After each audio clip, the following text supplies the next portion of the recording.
मुताबिक 8 बजे वोटों की गिनती शुरू हुई थी। 9:15 बज रहे हैं। सवा घंटे की काउंटिंग हो चुकी है और उसके मुताबिक बंगाल में कांटे की टक्कर 95 टीएमसी 94 बीजेपी।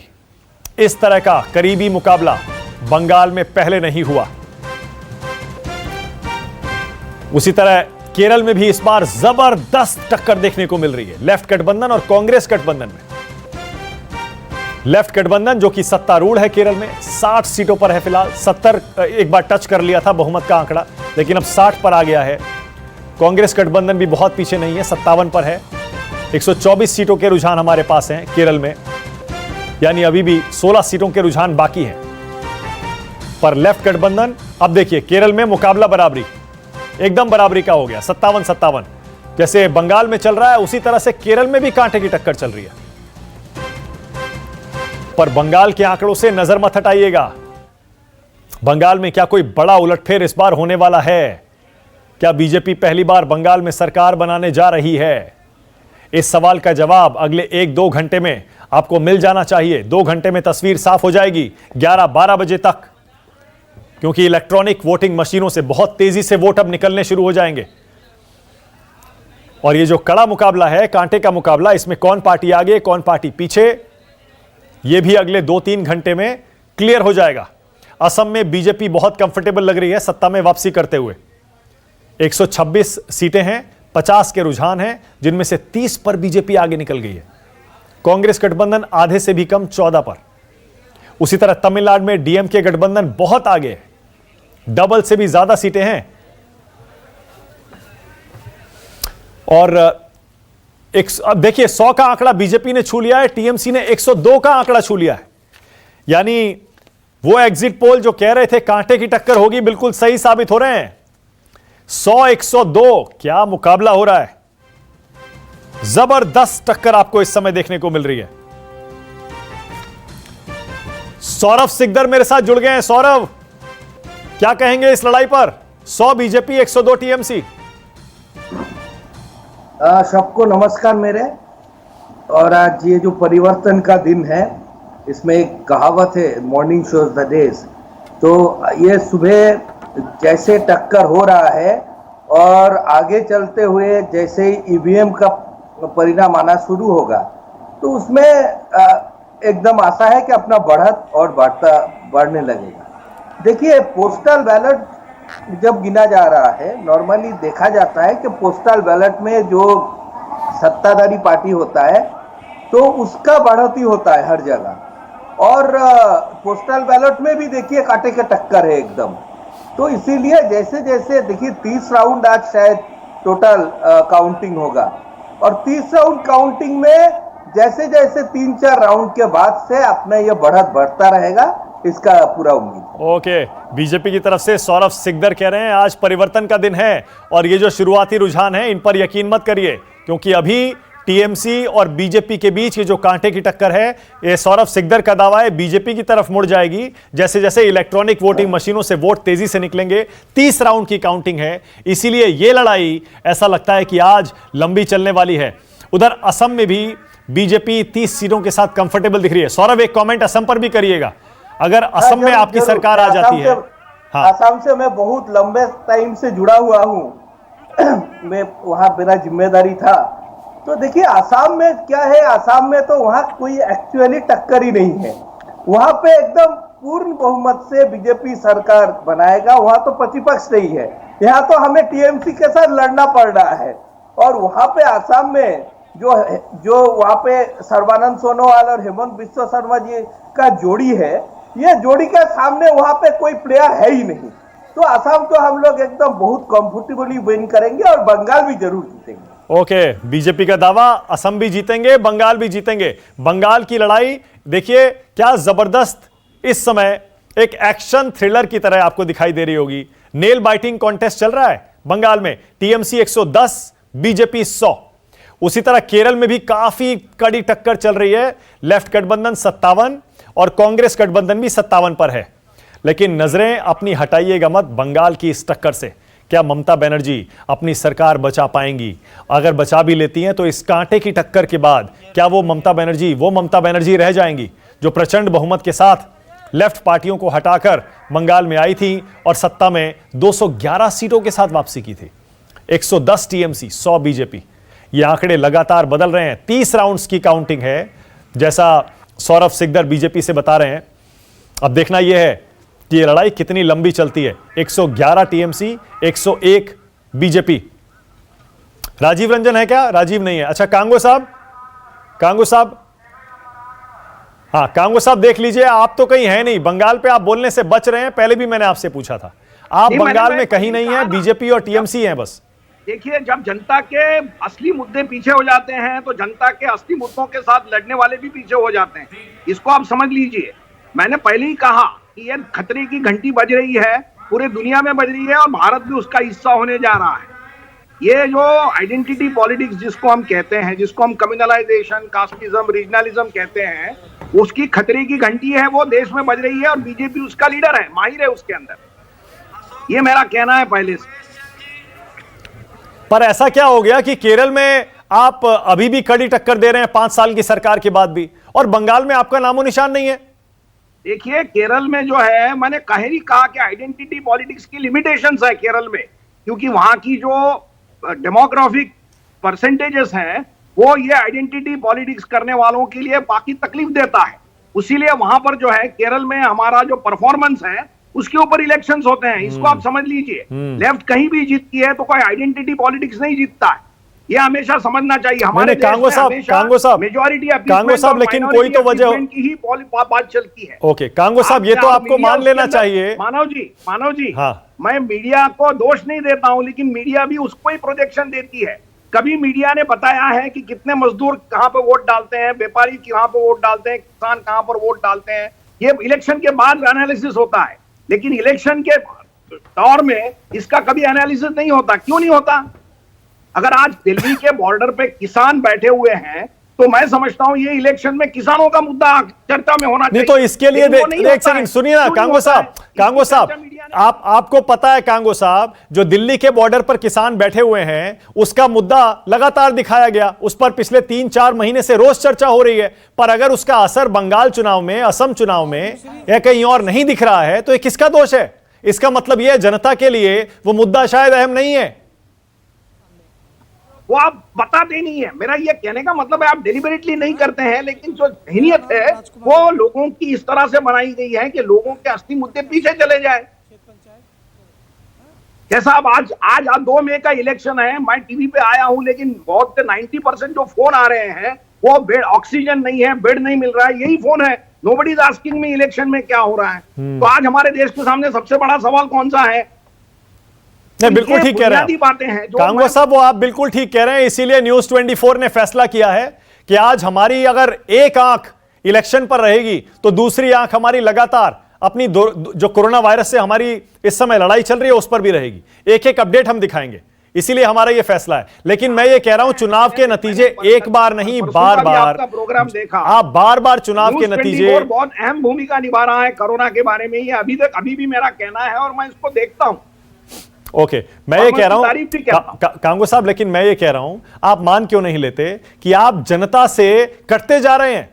आप अगर यही मानकर चलते रहेंगे, जनता के मुद्दों पर चुनाव नहीं हो रहा, मीडिया नहीं दिखा रहा, बाकी पार्टियां दूसरे मुद्दे उठा रही हैं, आप ये मानने को तैयार क्यों नहीं है कि कोई तो वजह होगी कि आप बंगाल में देखिए 3 सीटों पर रह गए, आप उसके अलावा देख लीजिए, आप केरल के अलावा कहां रह गए बताइए?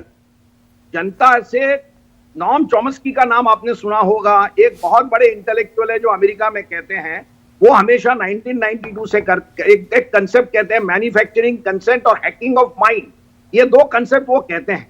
मतलब जनता को परसेप्शन से अच्छा, एक सेकंड रुकिएगा सर, एक सेकंड रुकिएगा। अपने वादे के मुताबिक जरा बता दूं दर्शकों को, पिछले 24 घंटे में जो नए कोरोना के मरीजों की संख्या आई है उसमें थोड़ी सी कमी आई है। 3,92,488 नए मरीज आए। मैं फिर से कह रहा हूं, ये राहत की बात नहीं है, लेकिन फिर भी क्योंकि 4 लाख को क्रॉस कर गया था नए मरीजों का आंकड़ा, इसीलिए आज थोड़ी सी जो ये कमी है, ये थोड़ी बहुत राहत देती है, क्योंकि 3,92,488 केस 4 लाख से ज्यादा जो कल आए थे उससे कम है। लेकिन जो मरीजों की मौतों का आंकड़ा है वो अभी भी चिंताजनक है। इस खबर पर भी हमारी नजर लगातार रहेगी कैसे ऑक्सीजन की कमी है, कहाँ हम आईसीयू बेड से, अस्पताल के में बेड से, दवाओं की कमी से जूझ रहे हैं। सरकार क्या कर रही है, क्या नहीं कर रही है, क्या करना चाहिए, कैसे लोग परेशान हैं, कैसे सिस्टम चरमरा गया है। इस दूसरी लहर से लड़ने के लिए हम कितना नाकाम हुए, आगे क्या करना चाहिए, ये भी दिन भर दिखाते रहेंगे। लेकिन फिलहाल जो वोटों की गिनती हो रही है वो आंकड़े भी आपके सामने हैं। 113 टीएमसी, 103 बीजेपी, ये बंगाल की स्थिति है। उसी तरह असम में बीजेपी ऐसा लग रहा है सत्ता में वापसी कर रही है और कोई कड़ी टक्कर वहां कांग्रेस बीजेपी को नहीं दे पा रही है। केरल में भी लेफ्ट गठबंधन एक बार फिर 70 पर पहुंच गया है, बहुमत का आंकड़ा उसने छू लिया है रुझानों में। कांग्रेस 48 पर आ गया है। और नीचे देख रहे हैं आप हमारी स्क्रीन पर तमिलनाडु और पुदुचेरी भी आपको दिखा रहे हैं। तमिलनाडु में यूपीए यानी डीएमके और कांग्रेस का गठबंधन। भवानीपुर छोड़कर नंदीग्राम गई ममता बनर्जी पहले राउंड में शुभेंदु अधिकारी से पीछे। बिल्कुल, देखिए ये बंगाल चुनाव बहुत कहते हैं ना असंभवों का और आश्चर्यों का चुनाव भी हो सकता है इस बार। यानी ये जो हालांकि हमारे पॉलिटिकल जो वहाँ के लोग जो जिन्होंने सर्वे किया है वो बोल रहे हैं कि भाई पहले जो क्षेत्र है वो शुभेंदु अधिकारी के प्रभाव का क्षेत्र है, तो वहाँ वो अच्छा करेंगे। लेकिन देखना है कई बार क्या होता है कि एक जगह का प्रभाव दूसरी जगह भी मल्टीप्लाई कर जाता है, उसका इम्पैक्ट दूसरे एरियाज में भी पड़ जाता है, फ्रिंजेस पर सेंटर प्रभावी हो जाता है। कई बार हो सकता है वो उस चुनाव परिणाम को उसी तरह से एक्सटेंड करे, जैसे अभी आपको दिख रहा है 117 और 105 का जो मामला है वो हम लोग पहले से कह रहे हैं कि बहुत क्लोज कॉन्टेस्ट है। और मैं जो एक मुहावरा इस्तेमाल किया मैंने कि दरवाजा खटखटा रही है बीजेपी कि दरवाजा खोलो पावर का, वो दरवाजा अभी भी लगातार आप देख रहे हैं शुरू से खटखटा रही है, साकल पीट रही है, कुछ भी हो सकता है। अच्छा बद्रीनारायण जी एक सेकंड रुकिएगा। अभी मेरे पास 226 सीटों के रुझान है, 292 में से बंगाल में 292 में से 226, 147 होता है, 146-47 होता है बहुमत का आंकड़ा। 117 हो गए हैं टीएमसी के, 105 पर बीजेपी है। अगर इसी कांटे की लड़ाई के साथ ममता बनर्जी मामूली बहुमत से सरकार बना भी लेती हैं, क्या वो 5 साल चल पाएगी लगता है? देखिए नहीं देखिए वो तो क्या होता है कि इस मामले में बीजेपी को का मुकाबला करना बहुत मुश्किल है कि अगर छोटे बहुमत से चलाती हैं सरकार तो उनके लिए बहुत मुश्किल होगी। बीजेपी कुछ भी कर सकती है क्योंकि, लेकिन ममता भी कम नहीं है। एक हमारे बंगाल के एक हमारे मित्र ने कहा कि बीजेपी बहुत सक्षम है लेकिन उसका मुकाबला ममता से है। तो ये जो ममता है ना ये भी अपने आप में बहुत सक्षम है, हर दाव जानती है ये भी। तो ये बहुत कड़ी लड़ाई है, हर मतलब 5 साल भी बहुत कड़ी लड़ाई होती रहेगी। आप अगर ममता जी थोड़ी बहुमत से सरकार बनाती है तो भी लगातार कांटों के सेज पर उनको रहना होगा और तलवार की धार पे चलना होगा और कुछ भी कभी भी किधर भी हो सकता है। हाँ, और इसीलिए तो मैं कह रहा हूं ये जो कांटे की लड़ाई पश्चिम बंगाल में चल रही है, बीजेपी तो इसे अपनी जीत बताएगी। मान लीजिए बद्रीनारायण जी एक कमेंट और करिएगा, ममता बनर्जी अगर अपनी सरकार बचा भी लेती हैं, इस कांटे की लड़ाई के बाद उनकी क्या वो छवि रह पाएगी एक स्ट्रीट फाइटर की? वो तो पूरी तरह से छिन्न भिन्न हो जाएगी वो छवि। तो नहीं देखिए मानक छवि तो देखिए उनकी रहेगी क्योंकि उन्होंने इस चुनाव में ये दिखाया कि मैं स्ट्रीट फाइटर हूं और अगर जीत जाती हैं तो होगा कि तब भी मैं जीत गई, मैंने लड़के जीती, इतनी कठिन लड़ाई में मैं लड़के जीती हूं, तो अपनी छवि तो बचा लेंगी। लेकिन डेमोक्रेसी के डिसेमिनेशन का जो उनका प्रोजेक्ट है वो एकदम इसमें असफल होगा और ये सरकार चलाना बहुत मुश्किल होगा। लेकिन बीजेपी भी on the other hand BJP भी पर अगर बद्रीनारायण जी एक सेकेंड, लेकिन अगर ममता बनर्जी अगर नंदीग्राम से चुनाव हार गई क्योंकि शुभेंदु अधिकारी पहले राउंड की गिनती के बाद 1497 वोटों से आगे चल रहे हैं, अगर वो चुनाव हार गई तब क्या होगा बद्रीनारायण जी? इस पर बहुत बड़ा डेंट होगा, बहुत बड़ी उनपे वो उनकी छवि एक तरह से धूमिल हो जाएगी, चौपट हो जाएगी आप कहें, और वो आगे के भी उसमें दिखाई पड़ेगी। वो बहुत बड़ा इमेज लॉस होगा उनका। मतलब आप कल्पना कर सकते हैं अगर ऐसा हुआ तो क्या होगा। ओके यानी जी बिल्कुल। ओके कुर्बान अली साहब सुन पा रहे हैं? कुर्बान अली साहब आपको मेरी आवाज मिल रही है? जी मानक मिल रही है। जी हाँ बताइए। 121 पर टीएमसी है कुर्बान अली साहब, 105 पर बीजेपी है, 107 हो गया, 121 टीएमसी, 107 बीजेपी, लेफ्ट कांग्रेस 3 पर है और अदर्स 1 है। और इसके साथ खबर यह आ रही है नंदीग्राम में ममता बनर्जी 1497 वोटों से पीछे चल रही हैं।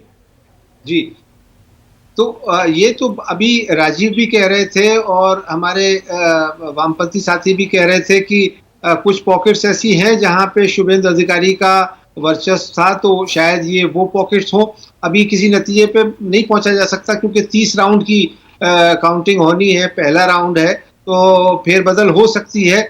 लेकिन हाँ, ये जरूर है कि अभी तक के जो रुझान है, आपने जो बताया लगभग 225 सीटों के, उससे यही लग रहा है कि टक्कर कांटे की होती जा रही है। और जैसा कि हम लोग अनुमान कर रहे थे, या जो आपका चाणक्य का एग्जिट पोल था, उससे बरक्स ये नतीजे आ रहे हैं। लेकिन फिर भी हमें शायद 1 घंटे और इंतजार कर लेना चाहिए किसी नतीजे पर पहुंचने से पहले। बिल्कुल सही कह रहे हैं आप। इस समय कुछ भी कहना, कोई भी भविष्यवाणी इस समय करना खतरे से खाली नहीं है। हालांकि पहले भी रिस्की था क्योंकि सब जानते थे कांटे की टक्कर होगी, पर अब जबकि आंकड़े ये देखिए बहुत ही क्लोज हैं और ये रियल फिगर्स हैं, ये रुझान और नतीजे हैं जो इलेक्ट्रॉनिक वोटिंग मशीनों से निकले। सौरभ सिकदर, अगर इसी तरह कांटे की टक्कर रही सौरभ, और आप हार गए, तब भी आप अपने आप को विजेता मानेंगे बंगाल की इस लड़ाई में? मानक जी, पहले तो ये मैं स्पष्ट करना चाहता हूं कि हम कतई नहीं हारेंगे और हम पूर्ण बहुमत से सरकार बनाएंगे। अभी तो 1 राउंड हुआ है और सबसे बड़ी बात है कि उसका जो मुखिया है खुद ममता बनर्जी पीछे चल रहा है। जो नंदीग्राम उसके लिए नाक के सवाल थे, भवानीपुर छोड़ के मुख्यमंत्री को जाके वहां से लड़ना पड़ा था और वहीं से वो पीछे चल रहे फर्स्ट राउंड के बाद। तो इससे ये तो स्पष्ट है कि बीजेपी हर जगह कड़ी टक्कर दे रहा है और जैसे जैसे रुझान आगे आता रहेगा, हमारा सीटें भी बढ़ता रहेगा, हमारा लीड भी बढ़ता रहेगा। देखिए, 3 सीट से हमने शुरुआत किया था और लोकसभा में उसको हमने 18 सीट जीते थे और उसमें लगभग 125-30 सीट में हमारा बढ़त था। और उसके बाद जो पार्टी ने कड़ा मेहनत किया, अमित शाह जी, नड्डा जी, मोदी जी बार बार आते रहे बंगाल को एकदम उन लोगों ने एकदम बंगाल को लिए इतना सपोर्ट किया, इतना उसको आगे ले गए कि आज हम दावे के साथ बोल रहा है कि हम यहाँ सरकार बनाएंगे और जरूर बनाएंगे।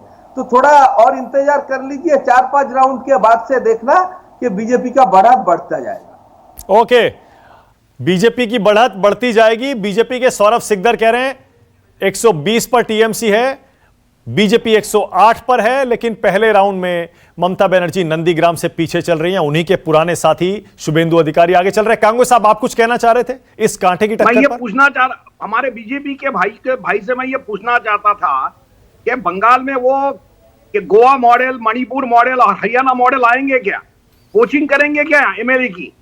क्योंकि ममता जी ने यह कहा था कि मुझे अगर 200 से ज्यादा सीट नहीं मिले तो बीजेपी कोचिंग करेगी, ये उनका कहना है। तो मैं आज जानना चाहता हूं हमारे बीजेपी के साथ कि क्या वो बंगाल में कोचिंग करेंगे कि नहीं करेंगे? नहीं, कोचिंग का सवाल ही नहीं है। भारतीय जनता पार्टी कोचिंग करते नहीं है कहीं पे भी।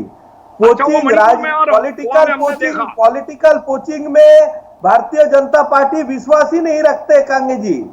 दूसरी बात है कि यहाँ कोचिंग का सवाल ही नहीं है। हम तो अभी भी बोल रहे हैं पूर्ण बहुमत से सरकार बनाएंगे, पूर्ण बहुमत से सरकार बनाएंगे और मैजिक फिगर 148 से बहुत ज्यादा सीट हमें आएगा। सौरभ, ओके सौरभ, लेकिन मान लीजिए आपको बहुमत नहीं मिलता है और टीएमसी बहुत मामूली बहुमत के साथ सरकार बना लेती है, क्या ये 5 साल चल पाएगी? देखिए, टीएमसी जिस तरह से टूट रहा है और अभी भी इवन चुनाव के बाद भी जो लोग टीएमसी में रह गए थे वो लोग भी ऑलरेडी अभी से जो है बातचीत करना शुरू कर दिया है। तो इसीलिए क्या है कि टीएमसी पार्टी रहेगा कि नहीं रहेगा इसका प्रश्न आता है। सरकार चलाना तो बहुत बड़ी बात है। नहीं, मैं फिर भी आपसे पूछ रहा हूं, कुछ तो बताइए। 3 महीना, 6 महीना, कितने दिन चलेगी सरकार? अगर टीएमसी की सरकार बन जाती है तो और मामूली बहुमत से बनती है, सरकार तो भारतीय जनता पार्टी का बन रहा है मानक जी यहाँ पे। Okay, all right. नहीं, मैं लेकिन ये पूछ रहा हूं, मान लीजिए अगर बन भी जाती है तो तब का तब देखा जाएगा। ओके, फिर से एक छोटा सा अपडेट हमारे दर्शकों के लिए, और अपडेट ये कहता है टीएमसी 120 सीटों पर आगे चल रही है। 292 सीटों पर इस बार 294 में से बंगाल में चुनाव हुए हैं। 234 सीटों के रुझान आ चुके हैं और 120 पर ममता बनर्जी की पार्टी आगे। और जब से बैलेट पेपर खुला है तब से लगातार ममता बनर्जी की पार्टी ने बढ़त बनाई हुई है। एक बार बीजेपी ने बराबरी जरूर हासिल की थी, लेकिन आगे एक बार भी नहीं निकली है। बीजेपी 110 पर है। 10 सीटों का अंतर अभी भी टीएमसी और बीजेपी में दिखाई दे रहा है। और लेफ्ट गठबंधन की हालत यह है कि वो सिर्फ 3 सीटों पर आ गया है, सिर्फ 3 सीटों पर। तो बंगाल में कांटे की टक्कर लगातार चल रही है। बिल्कुल कहीं मत जाइएगा, नजर बनाए रखिएगा इस पर। कहीं कोई ब्रेक हम लेने वाले नहीं है। ये आंकड़े लगातार रियल टाइम में आपको दिखा रहे हैं और जेन्युइन फिगर्स हैं। बाकी चैनलों की तरह फर्जी आंकड़े हम नहीं दिखाते काउंटिंग के दिन आगे निकलने के लिए। असम में देखिए, जो अभी तक हमारे पास अपडेट है उसमें बीजेपी का गठबंधन 46 सीटों पर आगे है और 126 में से 70 सीटों के रुझान हमारे पास हैं। यानी सत्ता में वापसी की तरफ बीजेपी असम में बहुत तेजी से बढ़ रही है। केरल में लेफ्ट गठबंधन सत्ता में वापसी करता हुआ दिख रहा है और कांग्रेस गठबंधन के लिए एक बड़ा झटका होगा, क्योंकि आप जानते हैं केरल में हर 5 साल में सत्ता परिवर्तन की एक परंपरा है। इसे लगभग एक नियम मान लिया गया था, लेकिन अब अगर यह परंपरा टूटती है तो कांग्रेस के लिए बहुत बड़ा झटका होगा, क्योंकि केरल से राहुल गांधी भी सांसद हैं। कुर्बान अली साहब, सही कह रहा हूं मैं? कांग्रेस के लिए झटका होगा। असम में बीजेपी को नहीं हरा पाए अगर, और केरल में लेफ्ट को नहीं हरा पाए तो। बिल्कुल, क्योंकि और ये जो अंतर्विरोध है कि पश्चिम बंगाल में आप कांग्रेस के साथ मिलकर के ममता बनर्जी के खिलाफ चुनाव लड़ रहे थे और यहाँ आप उसी लेफ्ट को का विरोध कर रहे हैं, ये तो समझ में नहीं आता। कांग्रेस आप बता सकते हैं मेरे ख्याल में ज़्यादा बेहतर तरीके से कि क्या विरोधाभास है। लेकिन ये ज़रूर है कि राहुल गांधी एक बड़े पैमाने पर केरल में चुनाव प्रचार कर रहे थे, वहाँ से सांसद भी आपने सही कहा, और पिछली लोकसभा में 20 में से 18-19 सांसद उनके जीते थे, तो वो बहुत ज़्यादा आशान्वित थे कि शायद हम इस बार सरकार बनाएंगे और रमेश चन्नीथाला को उन्होंने भावी मुख्यमंत्री के तौर पर पेश करने की भी कोशिश की थी, लेकिन नहीं लगता कि वो पहुंच पाएंगे सत्ता के नजदीक और लेफ्ट ही वहां दोबारा सरकार बनाएगा। ओके, 2 अपडेट मेरे पास आ रहे हैं, जल्दी से दे देता हूं और इंपॉर्टेंट अपडेट हैं दोनों। बंगाल में देखिए टीएमसी ने अब अपनी बढ़त और बड़ी कर ली है। 129 पर टीएमसी पहुंच गई है, बीजेपी 110 पर ही है। 19 सीटों का फर्क अब आ चुका है। TMC 129, BJP 110। वहीं तमिलनाडु में नीचे देखिए एआईएडीएमके गठबंधन ने अब जो फासला था उसे कम कर दिया, वहां भी टक्कर दिखाई दे रही है। यूपीए डीएमके का गठबंधन 85 पर है और एआईएडीएमके बीजेपी वो 75 पर आ गया है। यानी तमिलनाडु में भी टक्कर दिखाई दे रही है। ये तो बद्री नारायण जी, ये तो कांग्रेस के लिए बुरी खबर हो जाएगी अगर असम में बीजेपी को नहीं हरा पाए, केरल में लेफ्ट को नहीं हरा पाए और तमिलनाडु में डीएमके की वजह से, मतलब डीएमके के साथ मिलकर अगर मामूली बढ़त बनाकर सरकार में आ भी जाते हैं और पुदुचेरी हार जाते हैं। बंगाल में आप देख ही रहे हैं उनका हाल।